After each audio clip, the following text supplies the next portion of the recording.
नमस्कार। इस दिल से के एपिसोड में हम कुछ ऐसी बात पे चर्चा करेंगे और ऐसे शख्स के बारे में चर्चा करेंगे जो मैं समझता हूँ कि अगर उत्तर प्रदेश में कोई ऐसा शख्स है जो चुनाव के नतीजे को बदल सकता है, उसके बारे में हम बात करेंगे और जल्दी ही बताएंगे वो कौन है। लेकिन उसके पहले कुछ बातें मैं आपसे करना चाहता हूँ। वो ये है कि हिंदुस्तान की राजनीति का नक्शा कुछ सालों में बदल चुका है।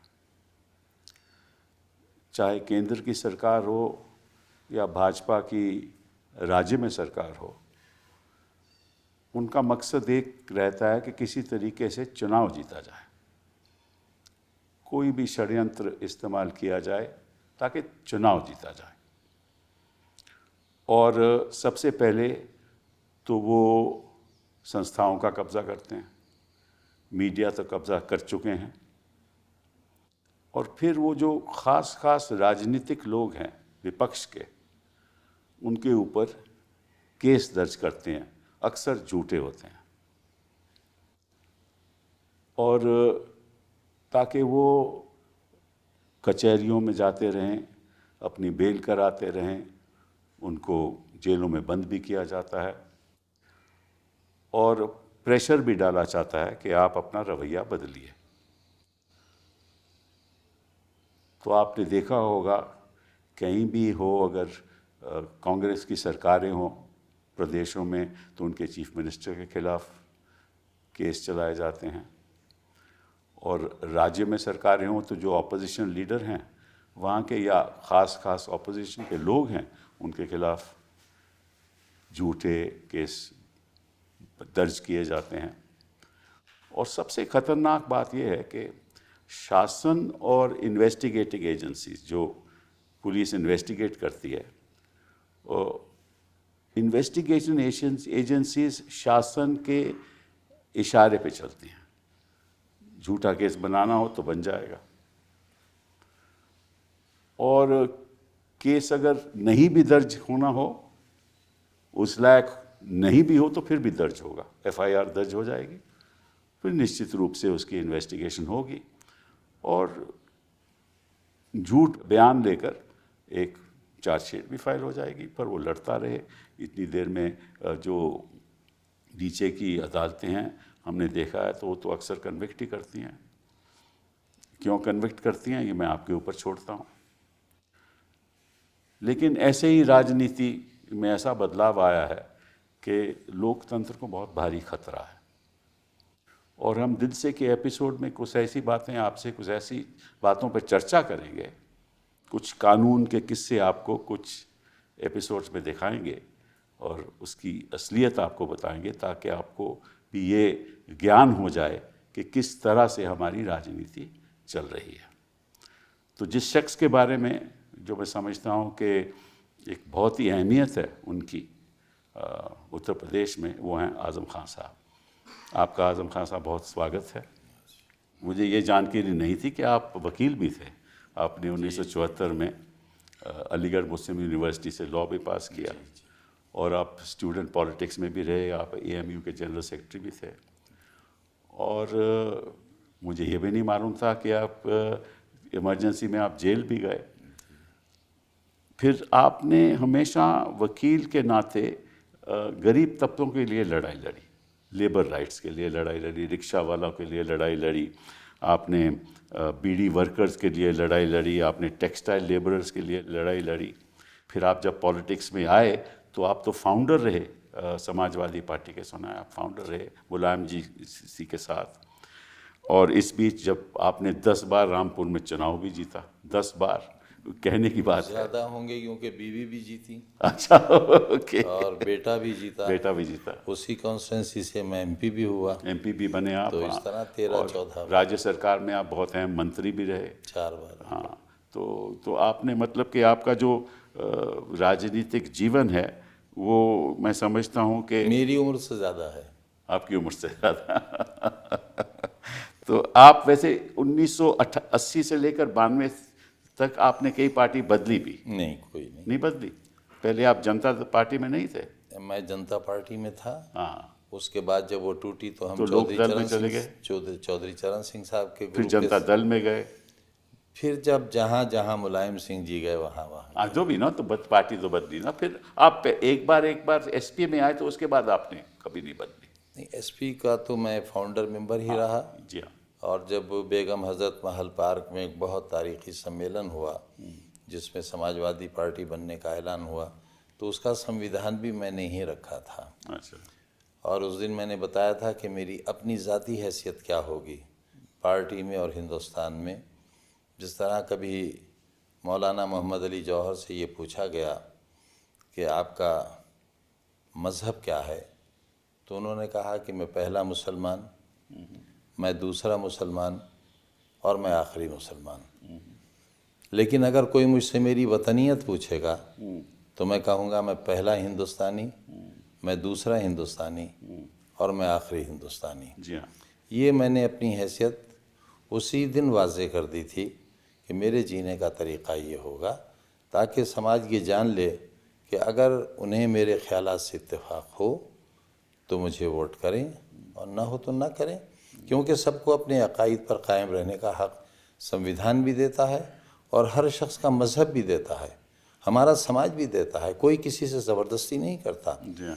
मैंने पार्लियामेंट में जो पहली तकरीर की थी उसमें यही कहा था कि अगर कोई नाराए तकबीर अल्लाह अकबर इसलिए कहे कि पड़ोस में सोते हुए बच्चे उड़ जाएं और दहशत फैल जाए, तो मैं कहूँगा कि ये इस्लाम का नारा नहीं है। लेकिन अगर कोई हर हर महादेव का नारा भी लगाएगा दहशत फैलाने के लिए, तो मैं ये कहूँगा ये धर्म का नारा नहीं है। तो इस सोच को लेकर हमने समाजवादी पार्टी बनाई थी। आपने फिर यूनिवर्सिटी बेल जौहर यूनिवर्सिटी भी बनाई? सब वो तो दरअसल ऐसा हुआ कि मैं, जैसे आपने शुरू में फरमाया कि मैं लेबर मूवमेंट में भी रहा, और जब पहली सरकार बनी तो मैं लेबर मिनिस्टर भी रहा और मैं बीड़ी वालों के साथ बैठता था। दरअसल हमारी लड़ाई फ्यूडलिज्म के ख़िलाफ़ थी। जी हाँ। और मज़दूर थे हमारे यहाँ, या तो बीड़ी बनाते थे या रिक्शा की इंडस्ट्री थी, यानी रिक्शा चलाने वाले इतने ज़्यादा थे। जी हाँ। जी हाँ। मुझे याद है कि एक मौके पर जब मैंने बीड़ी मज़दूरों की हड़ताल कराई तो 30 दिन से ज़्यादा हड़ताल चलने के बावजूद भी भूखमरी फैल गई, लेकिन मालिकों ने उजरत नहीं बढ़ाई। मैंने जब उनसे रिक्वेस्ट करी कि एक पैसा, उस ज़माने में एक पैनी होती जी थी, हाँ, होती थी। एक पैनी बढ़ा दीजिए, तो मालिक ने कहा कि हम बढ़ा तो देते, लेकिन इस पैनी बढ़ाने से मज़दूर की हिम्मत बढ़ जाएगी। इत्तेफाक ये हुआ कि जब अगला इलेक्शन हुआ, सरकार बनी और मैंने उन्हीं मालिकों से 45 रुपया बढ़वाए थे मजदूरी के। और इनकलाब ये था कि जहाँ बीड़ी की ब्रांचेस होती थी, जहाँ बीड़ी बनती थी, वहाँ तंबाकू, पत्ता, गंदगी सब कुछ होता था। वो झाल कहलाता था जिस पर वो बैठते थे, और मैं वहीं बैठकर उनके साथ चाय पीता था। वहीं से मैंने लड़ाई शुरू की थी। तो वो जब एमपी साहब वोट मांगने आते थे तो उसे झाड़ते थे कि गंदगी झड़ जाए, लेकिन वो इतनी धूल होती थी कि नवाब साहब को बहुत सी छींकें आती थी और उन्हें बैठना पड़ता था। और नहीं बैठते थे तो लोग कहते थे आपको वोट क्यों देंगे, आजम भाई यहाँ बैठते हैं, आप क्यों नहीं बैठेंगे। और आखिरकार वो हारे भी, उन्हें हराया भी हमने ही। रिक्शा हमारी यहाँ इंडस्ट्री थी। अब पिछली सरकार में जब मौका मिला तो ये कॉन्सेप्ट मेरा ही था कि रिक्शों को बदलकर हम सरकार की तरफ से ऑटो रिक्शा देंगे, और पूरे उत्तर प्रदेश में हमने रिक्शे लेकर ऑटो रिक्शा दी थी, क्योंकि वो एक तीर चुभा हुआ था गुर्बत का मेरे दिल में। उसे निकालने की कोशिश की। टेक्सटाइल मिल की हड़ताल हुई, महीनों हड़ताल चली, लेकिन किसी घर का चूल्हा नहीं बुझने दिया मैंने। मैं चंदा मांग कर लाता था। और यहाँ तक आप, यानी ये बड़ा तारीख़ी वाक़या है कि मैं एमएलए था उस वक्त, चौधरी चरण सिंह साहब का उस ज़माने में बड़ा बड़ा नाम था। लेबर मूवमेंट के बड़े दुश्मन हुआ करते थे वो। मैं उनका बड़ा चहीता था। मेरा टिकट कट गया था, मैं एक इलेक्शन हारा भी हूँ। तो जब मैं उनसे मिलने के लिए गया तो मुझसे बोले क्यों, आप तो हारे हैं। मैंने कहा नहीं साहब, मैं बहुत कम वोटों से 1100 वोट से हारा हूँ। बोले नहीं, आपकी तो ज़मानत जब्त हुई थी। मैंने कहा नहीं साहब, ये तो बात गलत है। तो बोले नहीं, तुम झूठ बोलते हो। मैंने कहा साहब, हम तो हंसी में भी कोई झूठ नहीं बोलते। तो उन्होंने अपना चश्मा उतारा, जैसे मैंने लगा रखा ऐसी था, चश्मा उतारा और कहा अपने पीए से ज़रा वो इलेक्शन कमीशन की किताब लाओ, ये झूठ नहीं बोलते हैं साहब। वो किताब उन्होंने देखी और जितने वोट मैंने बताए थे, मैं 1100 कुछ वोट से हारा था नवाबों से। और इसलिए हारा था कि मैं बहुत छोटा था। मैं समझता था मैं शहर की कॉन्स्टिट्यूंसी से लड़ रहा हूँ, तो ये जो देहात है इससे मेरा क्या लेना देना, जबकि 40% वोट वहाँ था। उस ज़माने में ना मोबाइल थे ना टीवी था, स्टेंसिल से दीवारों पर छापा जाता था, हैंडबिल साइकिल से हम बांटा करते थे, ये वो ज़माना था। तो जब उन्होंने देखा तो कहा अच्छा, ज़िलाध्यक्ष झूठ बोल गया। एक साहब थे ज़िलाध्यक्ष, जिनकी बड़ी लंबी सफ़ेद दाढ़ी थी। अब पीए से कहा कि उस झूठे को पार्टी से निकालो, अध्यक्ष पद से हटाओ, और आज के बाद पाबंदी है घुसे का नहीं वो यहाँ। मुझे बी फार्म ए फार्म दोनों मिला, मैंने चुनाव लड़ा, मैं जीता। और जब जीत कर आया तो मैंने कहा कि साहब मेरी एक दरख्वास्त है आपसे कि जब मैं आपसे मिलने आऊँ तो आप ये समझ लें कि मैं बस से आऊँगा और सिर्फ आपसे मिलने आऊँगा। आपको सलाम करूँगा, आप जवाब देंगे ठीक है, नहीं देंगे तब भी वापस चला जाऊँगा। तो उनका ख़ास इंस्ट्रक्शंस थी कि जब आज हम आएंगे तो मुझसे मिलवाओगे। एक दिन जब मिलने गया मैं तो मुझसे बोले कि बड़े कमज़ोर हो रहे हो। मैंने कहा हाँ साहब, वो बड़े डरते डरते मैंने कहा कि वो टेक्सटाइल की मज़दूरों की हड़ताल चल रही है और मैं ही उसे चला रहा हूँ, मालिक वीके श्रीवास्तव है, वो पैसे नहीं बढ़ा रहे हैं। तो बोले अच्छा भाई हम भी कुछ। मैंने कहा साहब चंदा इकट्ठा करने में बड़ी मेहनत लगती है, कुछ हम भी दे दें। मैंने सुन रखा था कि ये तो लेबर मूवमेंट के बड़े दुश्मन हैं। तो मैंने कहा साहब आप चंदा देंगे? हाँ हाँ भाई देंगे। 1980 में उन्होंने एक रकम बताई जिसे मेरे कान कबूल नहीं किए, और मैंने कहा साहब ज़रा फिर फरमाएंगे आपने क्या बताया? भाई 25,000 हम भी दे देंगे। वो आज के 25 लाख से भी शायद ज़्यादा है। वो 25,000 में छोटा सा ब्रीफ केस लेके जाता था जिसमें एक जोड़ा कपड़े होते थे, उसमें रखे। लेकिन उस वक्त लोग थैला छीन कर भागते नहीं थे। तो मैं बस से आया और वो पैसा लगाया मैंने, उसमें से तकरीबन 11,000 कुछ रुपए बच गए। ये पैसा वो बड़े मुबारक हुए वो पैसे। हड़ताल तय हो गई और 45 रुपए की मांग थी हमारी, 47 रुपए दिए गए। लेकिन मालिक की ये शर्त थी कि इसका ऐलान आप नहीं करेंगे, नवाब साहब करेंगे। मैंने कहा मज़दूर को मिल जाए, नवाब साहब भी कर दें। ऐलान उन्होंने किया था। तो जब ये पैसे मैं वापस लेकर आया तो मुझसे दफ्तर में सब ने कहा कि भाई इसमें का बेवकूफ़ पहली बार आया है। हमारी पेशी हुई चौधरी साहब के सामने। वो फर्श लगा था, होता था, चादर बहुत गाँव तकिए, बहुत हसीन पर्सनैलिटी थी उनकी, लंबी चूड़ीदार पाजामा, शेरवानी, सफ़ेद टोपी। बोले क्यों, कैसे आए? मैंने कहा साहब वो आपके पैसे बड़े मुबारक साबित हुए, हड़ताल का फैसला हो गया, हमारे हक़ में हुआ और ये पैसे बचे हैं। भाई क्यों लाए? भाई तो हमने तुम्हें दिए थे। मैंने कहा नहीं साहब आपने मुझे नहीं दिए थे, हड़ताल को दिए थे। तो बोले अच्छा भाई देखो ये वापस तो लेंगे नहीं। मधुलिमय जी का बाई इलेक्शन चल रहा था, तो बोले इनकी तरफ से डोनेशन में शामिल कर लें पैसा। तो इस तरह गरीबों से जुड़ा रहा और वो एहसास आज भी मेरे अंदर जिंदा है। लेकिन आपने स्टूडेंट पॉलिटिक्स भी की और इमरजेंसी में सुना है कि आप जेल भी गए। जी मैं तो पौने उसके 2 बारे में साल बताएंगे रहा। कुछ? पौने 2 साल रहा। दरअसल एक बहुत बड़े आदमी थे, वो एग्जीक्यूटिव काउंसिल के मेंबर हुए थे, यूनुस खान साहब, मोहम्मद यूनुस खान हाँ साहब। हाँ वो जानते हैं, सब लोग जानते हैं। अब वो अफ़गानिस्तानी पठान थे। मेरे नाम में पता नहीं बड़ों ने खां क्यों लगा दिया था, ये तो मुझे नहीं मालूम। लेकिन हाँ उनका मालूम है कि वो वाकई नस्ली पठान थे। उस साल कुछ ऐसा हुआ कि मैं भी मेंबर था, यूनियन का सेक्रेटरी होने के नाते, एग्जीक्यूटिव काउंसिल का, एकेडमिक काउंसिल का मैं भी मेंबर था। AM खुसरो वाइस चांसलर हुआ करते थे। मीटिंग हो रही थी और उस साल मुसलमान बच्चे बहुत बड़ी तादाद में बड़ी अच्छी परसेंटेज लेकर आए थे। वो एक इत्तेफाकी साल था। मैं चाहता था कि यूनिवर्सिटी के इख्तियार में था सेक्शंस बढ़ा दिए जाएं। यूनुस खान ने उसकी मुखालिफत की। स्टूडेंट्स ने पूरा कैंपस घेर रखा था, हज़ारों स्टूडेंट थे। डर ये था क्लैश ना हो जाए। तो मैंने वीसी से कहा कि इस मसले को हल कर लीजिए, आपको सिर्फ एक मीटिंग बुलाना है और मसला हल हो जाएगा। आप फर्स्ट क्लास जिन की आई है उनको दाखिला दे दीजिए, आप कोई सिफारिश मानिए मत।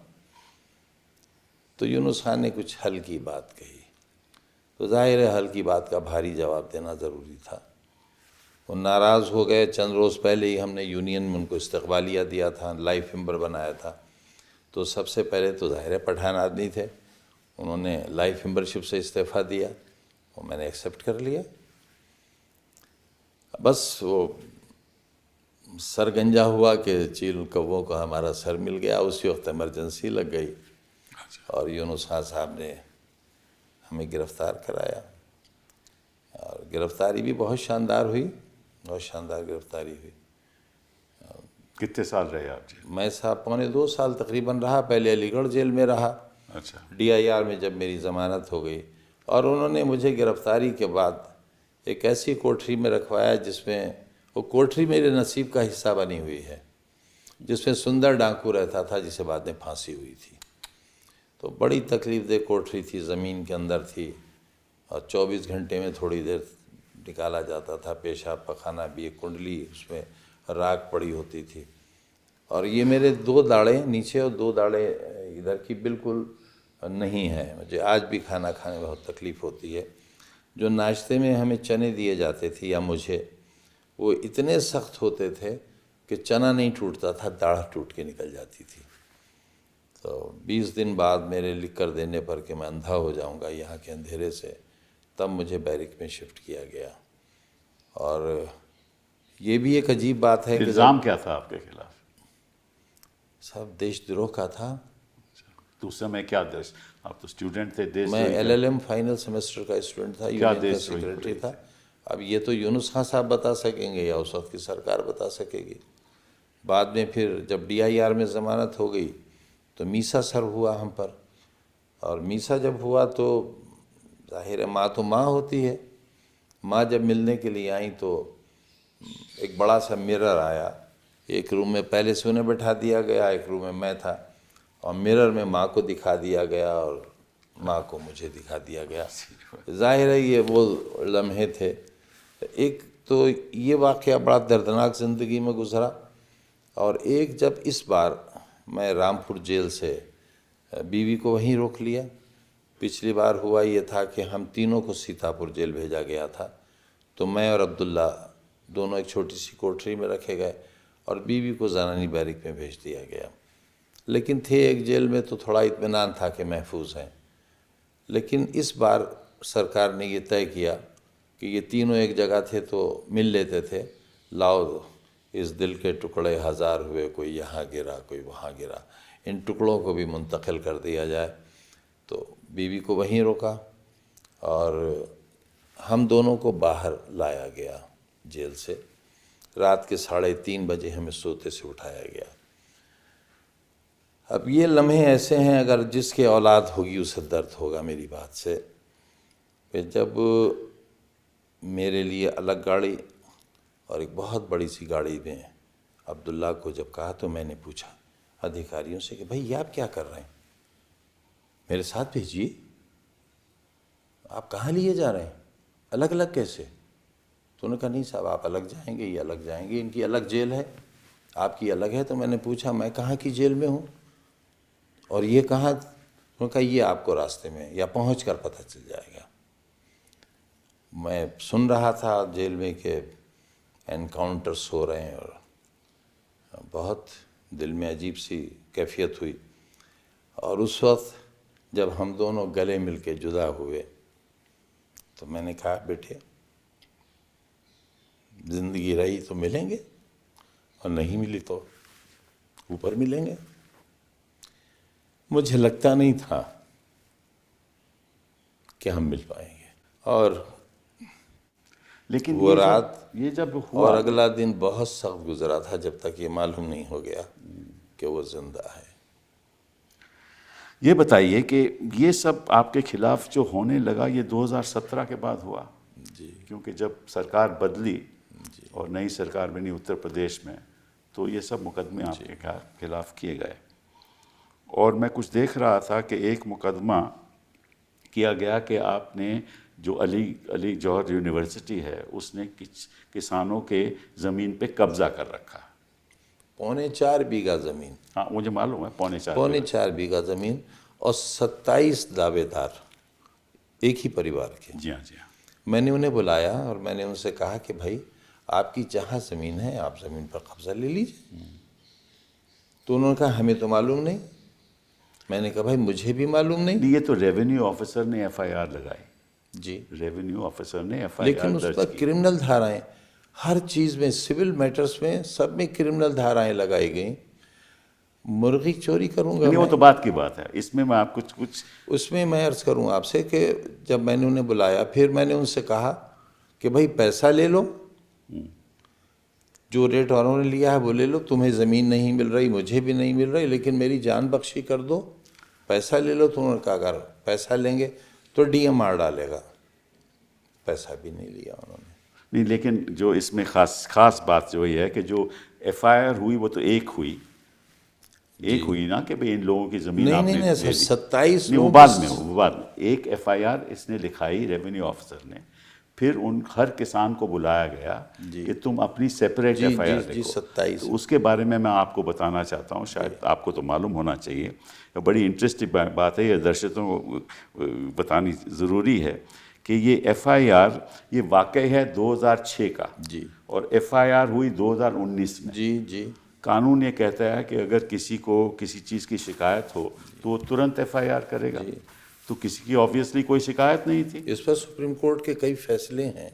हम जानते हैं, मैं तो इसीलिए दर्शकों को कुछ बात बताना चाहता हूँ।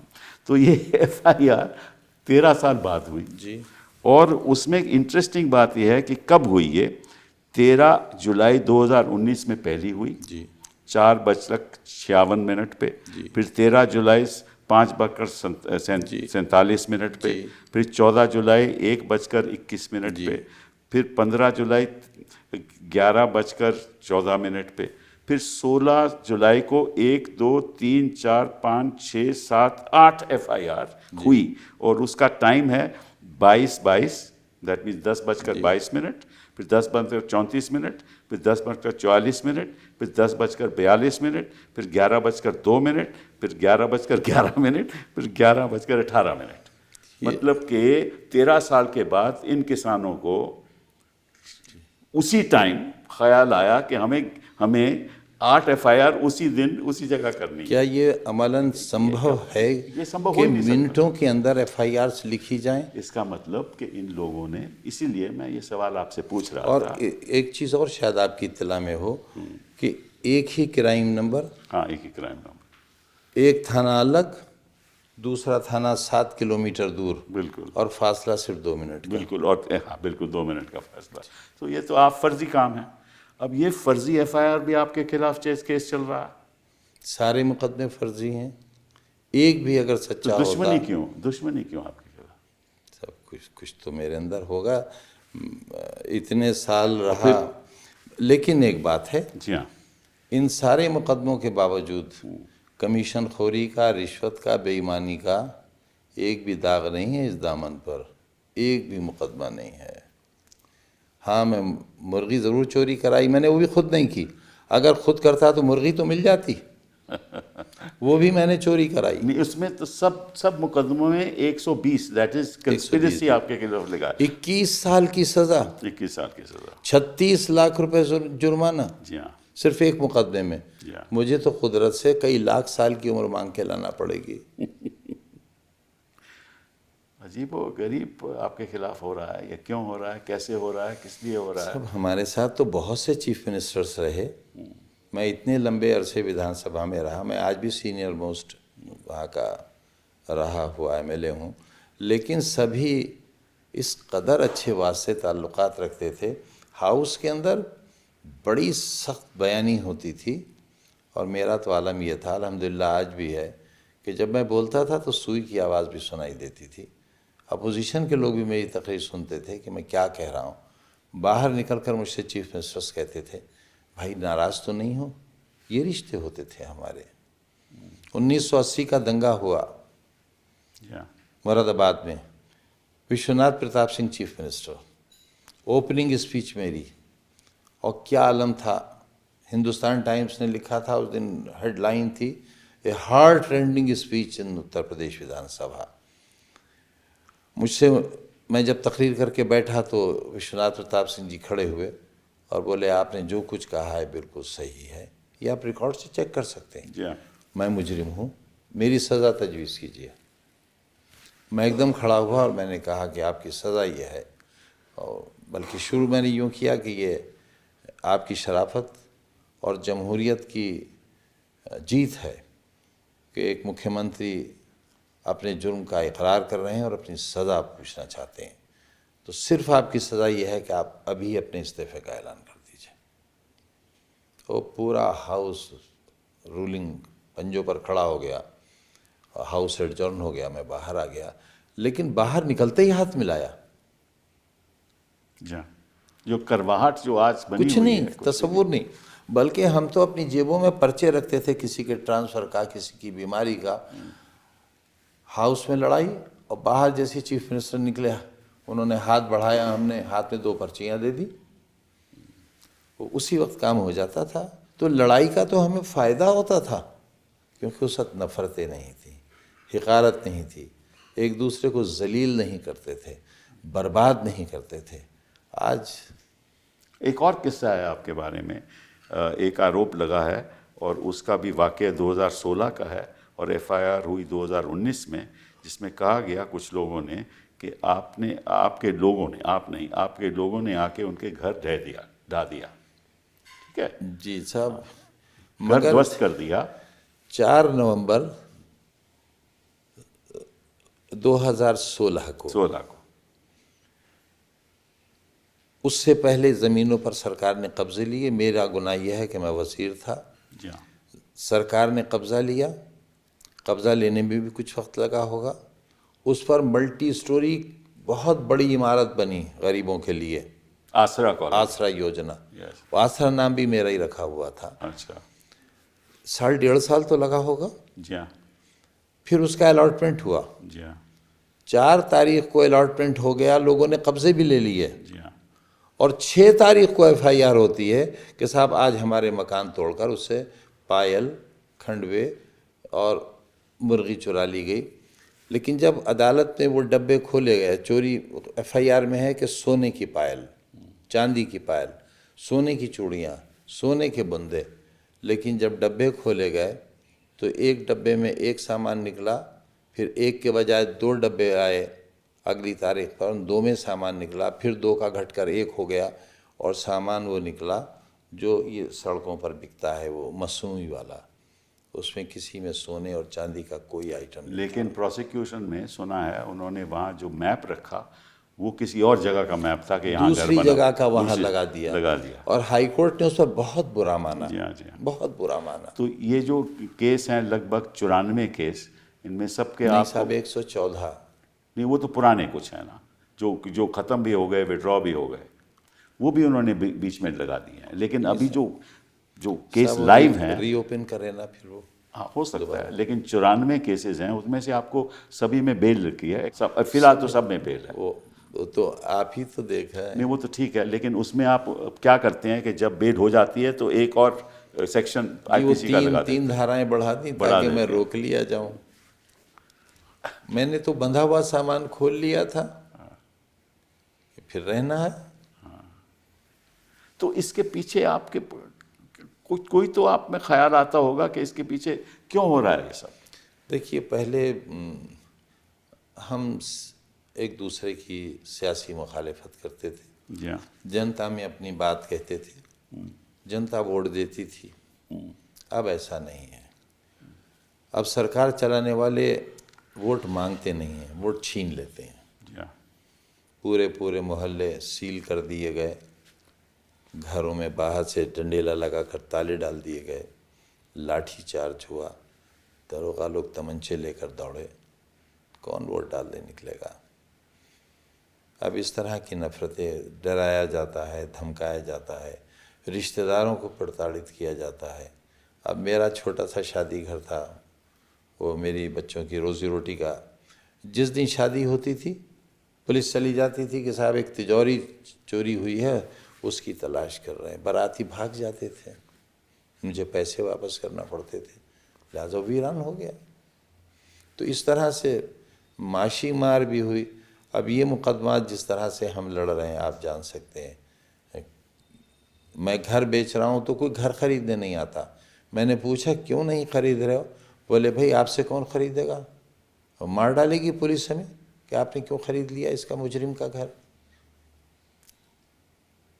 एक केस जौहर यूनिवर्सिटी पे भी था कि भैया कोई म्यूनिसिपल कॉरपोरेशन के कोई मशीनें थी, वो क्या केस था ज़रा बताइए। सब वो ये कहा गया कि एक मशीन बरामद हुई। कौन सी मशीन, किस किस्म की? ये जो धूल साफ करती है, अच्छा, छोटी मशीन थी। और उसके नेक्स्ट डे जो चेयरपर्सन थी, जिनके शौहर आज भी अजहर अली खान जेल में हैं, म्यूनिसिपल कॉरपोरेशन की मशीन? जी, रामपुर म्यूनसिपल। रामपुर म्यूनिसिपल। ये कहा कि ये म्यूनसिपल बोर्ड की एक पब्लिक के आदमी से, जो पुलिस का मुखबिर है, उससे FIR कराई गई कि नगर पालिका की एक मशीन है जो यूनिवर्सिटी में है। हमसे कोई मतलब नहीं, अगर आप कोई चीज़ लाकर रख देंगे तो हम कोई जिम्मेदार थोड़े ही हैं। पुलिस लगी हुई है यूनिवर्सिटी गेट पर, पुलिस का पहरा है, मैं जेल में हूँ, तो मैं कहाँ से रख दूँगा लाकर। वेरी नेक्स्ट डे चेयरपर्सन का स्टेटमेंट आया।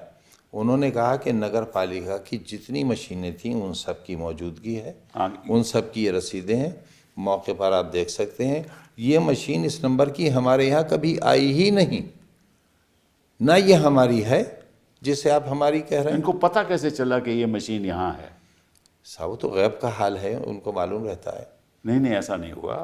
उनको ये कि कोई दो लड़के कुछ जुआ खेल रहे थे, उनको पकड़ा गया। वो बच्चे तो बेचारे ताश खेल रहे मैं बता रहा हूँ, वो ताश खेल वो रहे थे, ताश खेल रहे वो जी, पकड़े गए। जी। उनको जब गिरफ्तार किया गया तो उन्होंने ये बात बताई कि अरे इस साहब, जगह पे ये ज़मीन, इस ज़मीन पे ये मशीन है। ना उन्होंने कहा, वो तो पुलिस जो चाहे लिख मैं ले। ये कह रहा हूँ ना। और फिर उन्होंने कहा कि यहाँ कब्र खोदी गई और ये मशीन कब्र में अच्छा आप ये डाल दी बताइए, गई और उसकी काट दिया गया मशीन को। अब कौन बैठेगा मैंने मशीन जब काटने? अपना दामन फैलाया तो सोने चांदी से भर गया, नोटों से भर गया। मैंने उससे अपने लिए सोने चांदी के कंगन नहीं खरीदे। इतनी बड़ी यूनिवर्सिटी बनाने वाला इतना घटिया काम करेगा? नहीं, वो मशीन काटेगा कहाँ से, काटेगा कैसे? साहब वही तो बताएंगे।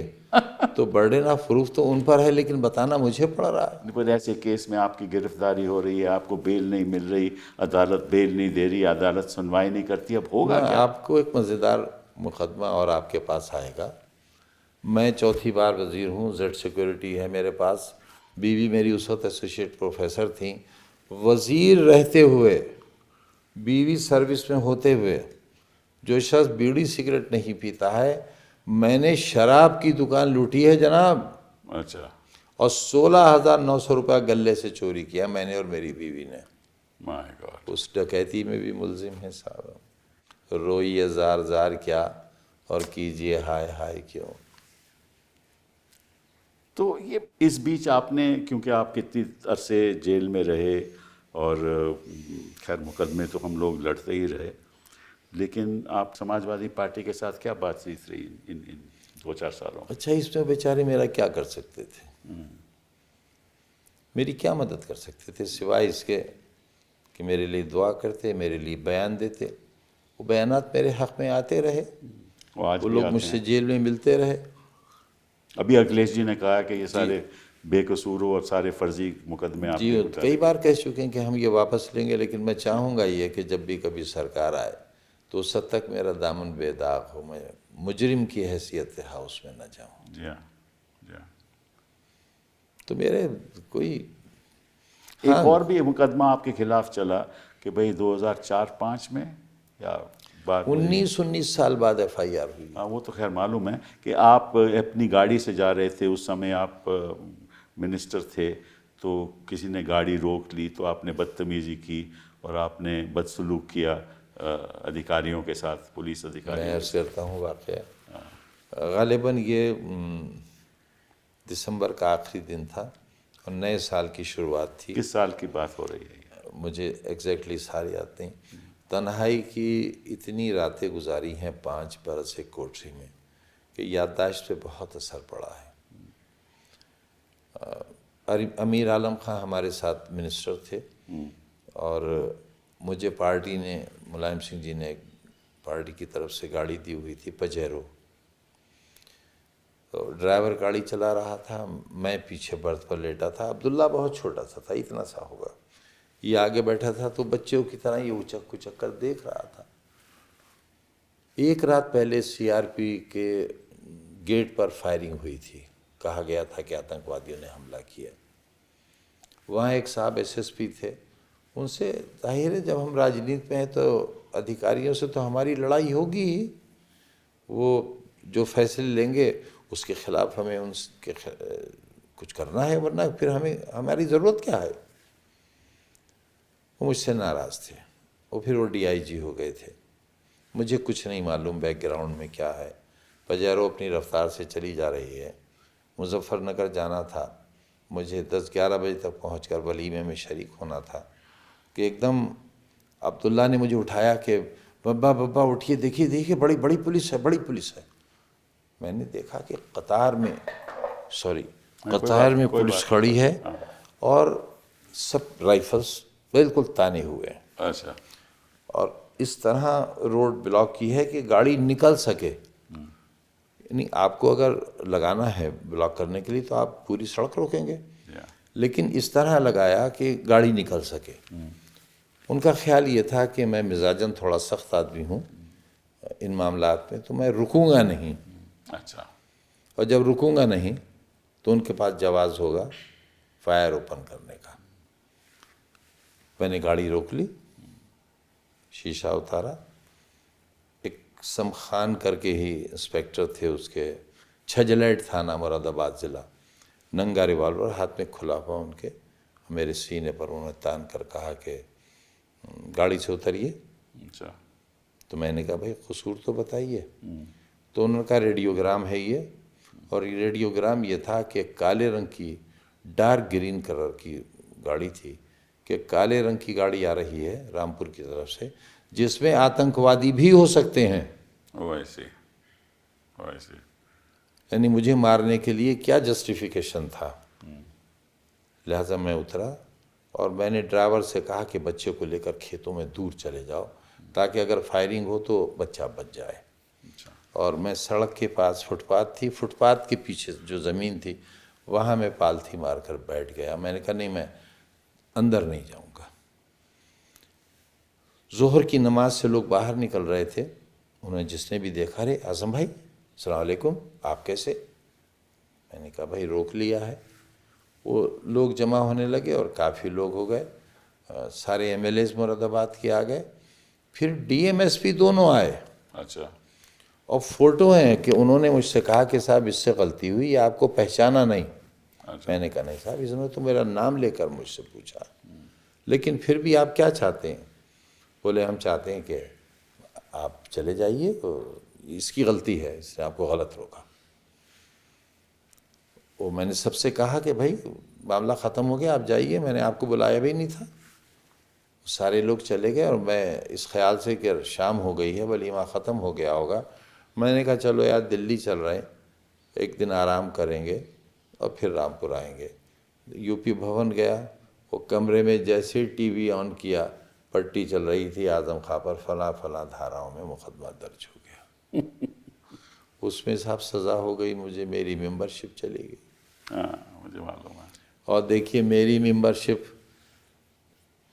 अभी हुक्म हुआ, उसी वक्त इलेक्शन कमीशन ने सीट वैकेंट डिक्लेयर कर दी। बस तुरंत और ही 5 घंटे बाद नया इलेक्शन डिक्लेयर कर दिया। मुझे मालूम है। मगर साहब ऐसा भी हुआ है इसी देश में, कभी होता ही नहीं, लेकिन ऐसा भी हुआ है कि बड़ा नाम है, अब मैं नाम नहीं लूँगा, एक गलती से मैंने ले दिया था, कि जब उनके खिलाफ ये फैसला हुआ तो वो डिस्ट्रिक्ट कोर्ट गए, वहाँ खारिज हुआ, हाई कोर्ट गए, वहाँ खारिज हुआ, सुप्रीम कोर्ट से रिलीफ मिलने तक ना तो एक्शन। आप आजम खां हो ना, हाँ साहब, तो आपकी हैसियत है, आप आजम देखिए खां हो। मेरा हक, आपकी वजह से उत्तर प्रदेश का चुनाव के नतीजे भी बदल सकते हैं। आपकी इतनी अहमियत तो है ना बिल्कुल समाज में। आप मालूम, सबको मालूम है कि आप मुस्लिम कम्युनिटी मुर्गी के बकरी चोर, नहीं, किताब चोर, नहीं, किताब कौन चोर, मानता है? फर्नीचर आपने चोर। आपने गाय की जो घंटी होती है गले की, वो भी कहते हैं आपने चुराई। सब असल में दुख इस बात का है कि इतनी बड़ी ताकत वाले लोगों ने अपने स्तर के इल्ज़ामात लगाए, मेरे स्तर के इल्ज़ामात लगाना चाहिए थे। ये दुख है।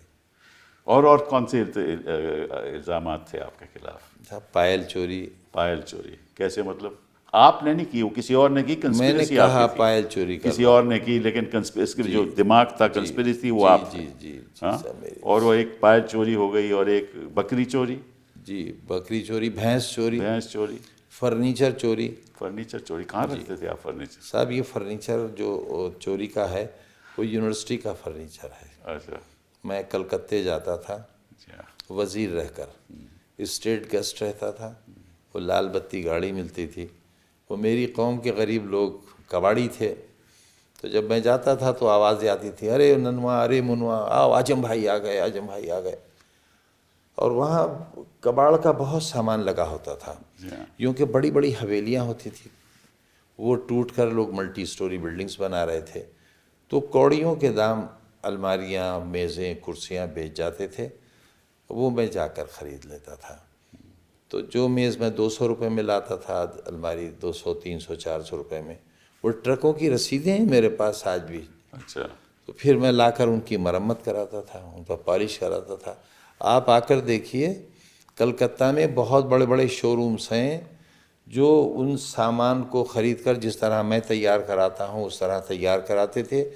और जो अलमारी मैं 200 रुपये की ख़रीद कर लाता था, उसकी कीमत उस शोरूम में, क्योंकि वो टीक वुड की अलमारी होती थी, बेहतरीन कार्विंग, 2 लाख, 3 लाख, 5 लाख, 10 लाख, 20 लाख ऐसी मेज़ें हैं मेरे पास जिनकी कार्विंग देखकर आपको हैरत हो जाएगी कि ये हमने देखा ही नहीं था कहीं। ये सब वो मैं लाता था, लाकर बनवाता था। वो पुलिस अपने ट्रकों में रखकर वो ले गई, मेरी किताबें ले गए और मुझे चोर बना अच्छा, ये बताइए कि ये अली जौहर यूनिवर्सिटी जो आपने बनाई, इसके पीछे ख्यालात क्या थे और कब आपने बनाई? ये सब जब मैं पढ़ता था तो अक्सर एक शेर वहाँ बड़ा मशहूर था कि चश्मे सैयद यानी सर सैयद, चश्मे सैयद निगरां है कि फिर उठे शायद कोई दीवाना अलीगढ़ के बेयाबानों से। तब दिल में ख्वाहिश होती थी, अल्लाह ये काम तो मुझसे ले ले। और हुआ भी यही कि सर सैयद की इस मिशन के बाद शायद मेरे अलावा कोई इस काम को नहीं कर सका। और ये काम कुछ इस तरह हुआ कि जब सर सैयद साइंटिफिक सोसाइटी उन्होंने बनाई, तब ब्रिटिश सरकार थी और वो बहुत करीब थे ब्रिटिश सरकार के। उन्हें खान बहादुर का लक़ब मिला, उन्हें सर का लक़ब मिला, और उन्होंने मोहम्मडन एंग्लो ओरिएंटल कॉलेज के नाम से एक कॉलेज बनाया। उनकी ज़िंदगी में Strachey Hall, Victoria Gate, SM North कहलाता है, बस वो इलाका बना था। और उनके इंतकाल के ग़ालिबन 24 या 25 बरस के बाद ब्रिटिश गवर्नमेंट ने उसे यूनिवर्सिटी बनाया। इसी तरह बनारस हिंदू यूनिवर्सिटी को मदन मोहन मालवीय जी के गुजर जाने के 18 बरस के बाद ब्रिटिश गवर्नमेंट ने यूनिवर्सिटी बनाया।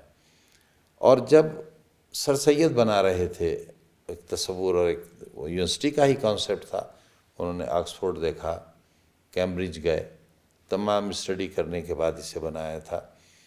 तो उन्हें सर का लक़ब मिला था। और जब मैं बना रहा था तब नारा लग रहा था, जो आज़म का सर लाएगा वही राम भक्त कहलाएगा। तो सर यहाँ भी था, सर वहाँ भी था। तो आप बच्चों को फ्री एजुकेशन देते हैं? नहीं साहब, बहुत नॉमिनल फ़ीस लेते हैं। हमारे स्कूल CBSE बोर्ड के स्कूल थे, और एक नवाबीन की इमारत थी जो बिल्कुल खंडहर हो गई थी। बहुत पैसा चंदा करके मैंने उसको बनाया था, वो भी गवर्नमेंट ने वापस ले ली। 99 ईयर्स लीज़ पर थी 2 इमारतें, और बहुत तो लीज सस्ता। कैंसिल होगी, वो स्टे भी हो लीज गया। कैंसिल हो गई और हमारा जितना सामान था वो भी नहीं दिया। फर्नीचर, कंप्यूटर्स, मेज़, कुर्सी, पंखे, कुछ नहीं दिया। सब हमारा जब्त कर लिया गया, आज तक नहीं मिला। बार बार हम लिखते हैं, नहीं मिला। मेडिकल कॉलेज से हमारा बहुत सामान चोरी हुआ। जब कोविड सेंटर बनाया गया तो ये लिखकर नहीं दिया गया कि हमने किस किस चीज़ का कब्ज़ा लिया और हम क्या सामान यहाँ दे रहे हैं। वरना तरीक़ा ये है कि यूनिवर्सिटी रजिस्ट्रार या वाइस चांसलर को एक जवाबी ख़त एक हमारा कि भाई हम इतना एरिया ले रहे हैं और इसमें ये सामान है, ये हमारे कब्ज़े में है और हमारा ये सामान है जो हम वापस लेंगे। कोई लिखत पढ़त नहीं हुई और बहुत कुछ लूट गया हमारा, कोई इन्वेंट्री भी नहीं हुई। कुछ नहीं हुई। मैंने अक्सर देखा है कि आपके मुकदमों में जो स्पेशल कोर्ट हैं, ये जो ट्रायल कोर्ट हैं, वो बेल तो आपको मिलती ही नहीं, कभी भी नहीं मिली शुरुआत में। हाई कोर्ट जाना पड़ता है, फिर हाई कोर्ट जाओ तो वहाँ भी कई महीने लग जाते हैं। बाज़े दिन तो ऐसा हुआ है कि हमारी बेल पर बहस चल रही है और दौरान बहस ही ट्रांसफ़र का आदेश आ गया। दूसरे जज साहब आ गए, बहस जारी है, उनका भी आदेश आ गया तो तीसरे जज साहब ने सुनी एक ही दिन में। तो हमारे साथ तो कुछ ऐसा हुआ है जो शायद मुग़लों के ज़माने में भी नहीं हुआ। अंग्रेज़ों ने किए जुल्म, शायद उससे कुछ मिलते जुलते या उससे बढ़कर हमने भी किए, लेकिन क़ैद में उन्होंने इतनी तकलीफ़ें नहीं दी होंगी जितनी तकलीफ़ें हमें दी। और नाजियों की जेल में भी शायद वो अब मुझे समझ नहीं आया कि आपको, देखिए चलिए, ये जो इल्ज़ामात आपके ऊपर लगे हुए हैं, ये कोई रिश्वत का नहीं है, कुछ को मर्डर नहीं है, इसमें 120B है, इसमें कोई आपने मैंने कोई आज ऐसा तक कोई जानवर हलाल नहीं किया, बकरा भी हलाल नहीं किया, मुझसे होता ही नहीं। मुर्ग हलाल नहीं किया, खा तो लेता हूँ। तो कहने का मतलब यह है कि अगर यही स्थिति है तो आपको किस किस्म की जेल में रखा गया? साहब मुझे जेल में तो रखा ही नहीं, मुझे तो फांसी घर में रखा था। अच्छा, जहाँ फांसी दी जाती थी अंग्रेज़ों के ज़माने में। ये ख़ास मोहब्बत आपसे साथ क्योंकि ऐसी जगह आपको रखे, कोई बात तो होगी ना? आप क्योंकि एक बड़े मुस्लिम लीडर हैं, इसलिए आपको ख़त्म मेरे करना दामन पर कोई दाग नहीं है, यही मेरा गुनाह है। मैंने इस पैसे से यूनिवर्सिटी क्यों बनाई, स्कूल क्यों बनाए? इस पैसे से मैंने अमेरिका में, लंदन में, ऑस्ट्रेलिया में जायदाद क्यों नहीं ली, महल क्यों नहीं बनाए, मैं वहाँ क्यों नहीं चला गया? मैं पंक्चर जोड़ने वाले और बीड़ी बनाने वालों को, रिक्शा चलाने वालों को, उनके बच्चों के हाथों में कलम देकर साइंटिस्ट और डॉक्टर इंजीनियर बनाना चाहता हूँ। इससे बड़ा गुनाह मेरा और क्या हो सकता है? जहाँ बेटी पढ़ाओ, बेटी बचाओ का नारा दिया गया हो और बेटियों का स्कूल खाली करा लिया जाए तो जाहिर है मेरा गुनाह तो है। मैं प्राइमरी स्कूल, सरकारी स्कूल की फ़ीस लेकर CBSE बोर्ड की डिग्री और सर्टिफिकेट देता था। मेरे स्कूलों का रिज़ल्ट सेंट मैरी और मोदी और दूसरे स्कूलों से बेहतर होता था। टॉपर्स मेरे यहाँ के ये ठेला चलाने वाले, रेहड़ी लगाने वाले, फल बेचने वाले के बच्चे और बच्चियों के होते थे। तो ये काम इसीलिए तो हर चुनाव आप जीतते थे। काम तो मेरा गलत था। ये तो आपको फांसी घर रखा गया, किस हालात में रखा गया ये बताइए? 24 कोठरियाँ थी, उनमें सामान भरा था, सांप, बिच्छू, बिच्छखपड़े, और सारी रात लाठी लिए बैठे रहते थे, घर कमरे में न घुसाए। छोटी सी कोठरी थी पहले तो, उस कोठरी में हम 2 थे, मैं और अब्दुल्ला थे 23 महीने तक। और फिर जब ये ज़मानत पर आ गए तो इन्हें हरदोई जेल भेज दिया, मैं यहाँ दोबारा आ गया। तो बहुत छोटी सी थी, कोई खिड़की नहीं, कोई वेंटिलेशन नहीं, और बिल्कुल अकेला रहता था। किसी कैदी को, किसी अधिकारी को आने की इजाज़त नहीं थी। डॉक्टर बहुत अच्छे थे, शायद ही उत्तर प्रदेश में कोई इतना नेक डॉक्टर हो, लेकिन हम एक हफ्ते वायरल बुखार में तड़पते रहते थे, लेकिन कोई दवा देने वाला नहीं होता था। तो अपने ही पास जो स्टॉक में दवाएं घर से कभी आती थी तो उन्हें लेकर ठीक हो जाते थे। और अब तो इतनी कमज़ोरी हो गई थी, 5 बरस तख्त पर लेटे लेटे बैठे बैठे, क्योंकि टहलने की भी कोई जगह नहीं थी वहाँ, और वो इतना ऊंची नीची ईंटें थीं कि ठोकर खाकर गिर जाएं तो हड्डी टूट जाए। मेरी बीवी गिर ही गई थी जेल में तो उनकी हंसली टूट गई थी, बहुत दिन तक उनका इलाज हुआ जेल में ही। उनको क्यों जेल में रखा गया, भेजा सब गया? वो भी तो शराब की दुकान लूटी थी ना उन्होंने। उन्होंने भी शराब की जी, दुकान, और ये सब चोरियों में वो भी थी मेरे साथ। उनका भी मतलब 120 भी। जी सब जी। मतलब कि एक परिवार के ऊपर एक ऐसा हमला किया। मरी माँ पर मुकदमे हैं, कहाँ से लाऊं उन्हें? बड़ी बहन पर जो मेरी माँ से के बराबर होंगी, कई किताबों की राइटर हैं, प्रिंसिपल हेडमिस्ट्रेस से रिटायर हुई, उनको तो उनके घर के दरवाजे, शरीफ लोगों में आज भी दरवाजे खुले रहते हैं, तो पुलिस घुसी और उन्हें घसीट कर जीप में डाल कर ले गई। पूरा मोहल्ला फिर थाने गया और उन्हें छुड़ा कर लाया। मेरे बड़े भाई जो सुपरिटेंडिंग इंजीनियर से रिटायर हुए, उन पर भी मुकदमा कायम हुआ, उनके बेटे पर हुआ, मेरे दोस्तों पर, साथियों पर, मेरे हमदर्दों पर हुए। और आज भी मेरा साथी जो जिस चेयरपर्सन के ज़माने में ये मशीन का वाक़या हुआ, उनके शौहर भी चेयरमैन रहे थे, वो आज भी जेल में हैं, अभी तक ज़मानत नहीं हुई उनकी। एक और भी मुकदमा है कि आपने वैक्यूअल लैंड का कब्जा कर लिया। सर मैं क्यों कर लूँगा, मैं क्यों कर लूँगा? दूसरे, मैं तो ऐसी हैसियत में था कि अगर मैं जायज़ तौर पर करना चाहता तो जायज़ ही करता, और जो भी किया होगा जायज़ किया होगा, मैं क्यों करूँगा? और वो सारी ज़मीन वहाँ मौजूद है, हाँ मुझे मालूम। पूरी ज़मीन मौजूद है, बस ख़ता इतनी है कि उस ज़मीन के पीछे हमारी ज़मीन है। अगर मुझे मालूम होता कि ये ज़मीन का विवाद होगा तो शायद मैं वहाँ यूनिवर्सिटी बनाता ही नहीं। और ये गलती भी इसलिए हुई कि एक डीएम थे हमारे यहाँ, वो मेरी कबीले के थे, मेरी मज़हब के थे, और उनकी जान ख़तरे में थी, तब मैं उन्हें डीएम बना कर ले गया था। वो बहुत विवादित थे, उन्होंने बहुत ज़्यादतियाँ की थी अपने डीएम रहते हुए प्रतापगढ़ में। उन्हें ले गया था मैं, उन्होंने सजेस्ट की थी ये ज़मीन कि यहाँ ले लीजिए, ये बाकी कस्टोडियन लैंड है, ये आपको अलर्ट हो जाएगी, मैं बहैसियत डीएम आपकी सिफारिश करूँगा।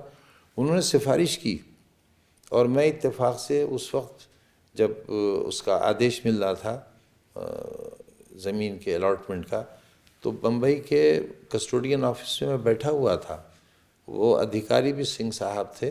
वो ऑर्डर टाइप हो रहा था, उस वक्त की कंप्यूटराइज मशीनें नहीं थी, तो सिंपल टाइप राइटर से ऑर्डर टाइप हो रहा था। उसी वक्त एक फैक्स आया उन्हीं डीएम साहब का, और कुदरत बेहतर जाने क्या करिश्मा हुआ कि उनका एक रेडियोग्राम आया मेरे बारे में कि ये तो बहुत ताकतवर आदमी है, राजनीति में इनका बड़ा दबदबा है, और ये ज़मीन खाली नहीं करेंगे अगर इनको दे दी गई।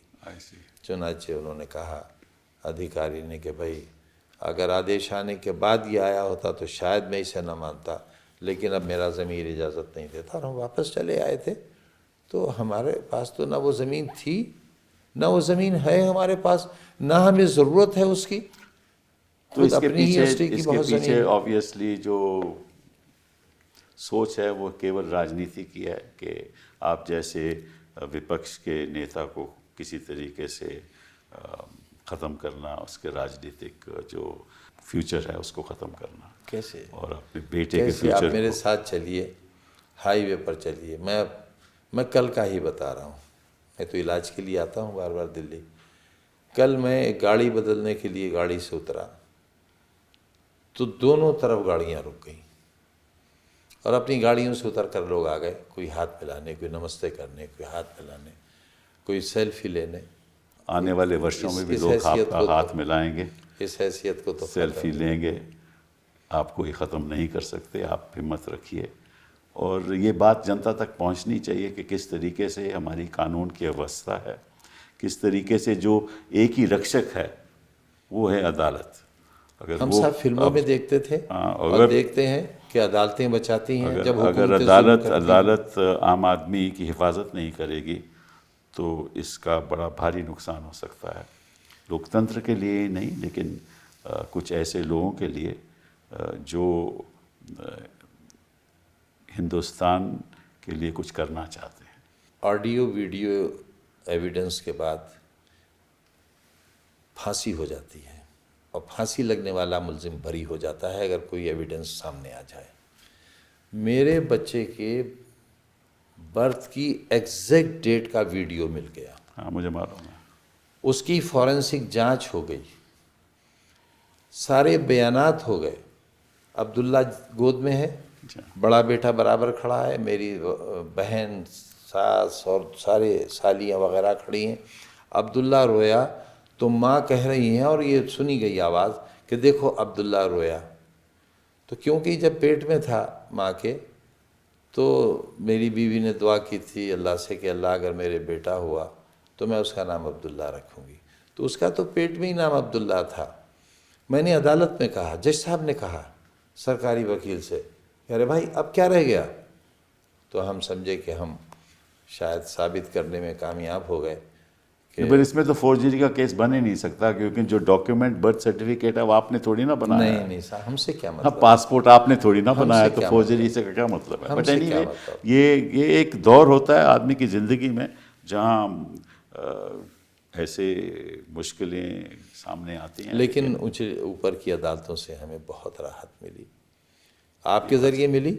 हम बैठे ही शायद इसलिए हैं, वरना इस वक्त भी हम तख्त पर लेटे होते अपने। मैंने इसलिए आपको बुलाया था, लेकिन जो असलियत है ये देश की जनता को मालूम नहीं, और ये देश की जनता तक मैसेज पहुंचना चाहिए कि ये केवल एक ही उदाहरण नहीं है। मेरे ख्याल से कई उदाहरण हैं हिंदुस्तान में जहाँ झूठे मुकदमे। पता नहीं लोग मेरे बारे में क्या सोचते होंगे, मैं कितना बड़ा आदमी हूँ। हाँ, मैं गली में रहता हूँ, और जिस वक्त आईटी रेड हुआ है, दीवारें कूद कर आए हैं, उस वक्त भी 2-2 फीट पानी था घर में, बरसात का मौसम था। मेरे पास जनरेटर आज भी नहीं है। वो लोग कहते थे अरे इतना बड़ा नाम, वो दिखावे के लिए एसी लगे थे, उनका एसी चलाओ। मैंने कहा साहब आप चला दो। पानी नहीं था, बाल्टियां भर भर कर लाते थे, पैरामिलिट्री के लोग थे, उनके साथ फीमेल पुलिस भी थी। बड़ी बड़ी मशीन लेकर आए थे, जांचें करेंगे। नोट गिनने के लिए 8-10 मशीनें आई थीं। सुनार लखनऊ से आया था मशीन लेकर, 11,500 मेरे पास, ना 3,500 मेरे पास, 11 अब्दुल्ला सबसे रईस निकले, 11,000 कुछ उसके पास, और मेरे बड़े बेटे की टेबल पे 500-600 रुपये थे, और बीवी के पास 100 ग्राम सोना था, क्योंकि सब कुछ ख़त्म हो चुका था हालात के तहत।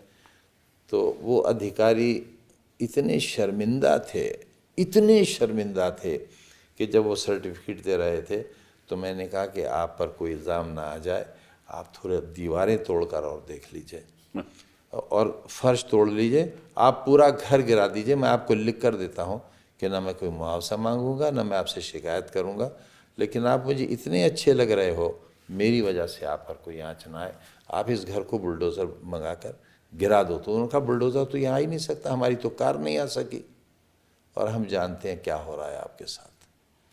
चलिए आजम खान साहब, बहुत बहुत धन्यवाद आपका, आप यहाँ आए और बहुत शुक्रिया। अपनी जो दर्दनाक कहानी है दर्शकों के सामने रखी, और देश की जनता को ये पता लगना चाहिए कि कानून की व्यवस्था क्या है आज के दिन। बहुत ख़तरनाक दौर से हिंदुस्तान आगे बढ़ रहा है। बहुत बहुत धन्यवाद।